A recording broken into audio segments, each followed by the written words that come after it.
കഴിഞ്ഞ ദിവസം വീട്ടിൽ പോയപ്പോൾ പൊട്ടുവെള്ളരി കൊണ്ടുവന്നിട്ടുണ്ടായിരുന്നേ. ദേ ഇപ്പോൾ ആ പൊട്ടുവെള്ളരി നല്ലപോലെ പൊട്ടിയിട്ടുണ്ട്. ഇന്ന് ഈ പൊട്ടുവെള്ളരി വെച്ചിട്ട് അടിപൊളി ഒരു ജ്യൂസാണ് ഇന്ന് ഉണ്ടാക്കാൻ പോണത്.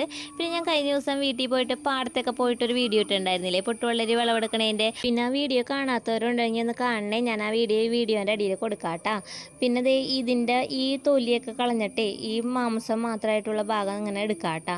ഇതിൻ്റെ തൊലി ഭയങ്കര സ്മൂത്താണ് കേട്ടോ. ആ തൊലി ഇങ്ങനെ പറിച്ചെടുക്കുക. പിന്നെ അതിൻ്റെ കുരു ഉണ്ടല്ലോ, ആ കുരുവിൻ്റെ അവിടെ ഇങ്ങനെ കുറേ ഇങ്ങനെ വെള്ളം പോലെ ഇങ്ങനെ ഉണ്ട്.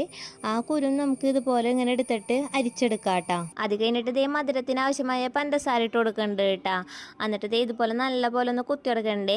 വേണമെങ്കിൽ മിക്സിയിലൊക്കെ ഇട്ട് അടിക്കാം കേട്ടോ. ഞാൻ ഇപ്പോൾ മിക്സിയിലൊന്നും അടിക്കണില്ല. ഇതുപോലെ ഇങ്ങനെ ചെറിയ കട്ടകളൊക്കെ ആയിട്ടുള്ള രീതിയിലാണ് ഞാൻ ഇപ്പോൾ എടുക്കണത്.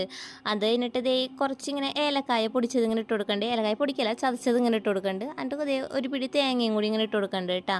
അപ്പോൾ അതായത് ഇത്രേ ഉള്ളൂ കേട്ടോ നമ്മുടെ ജ്യൂസ്. വളരെ സിമ്പിളായിട്ട് പെട്ടെന്ന് തന്നെ ഉണ്ടാക്കാൻ പറ്റിയ ഒരു ജ്യൂസാണ് കേട്ടോ.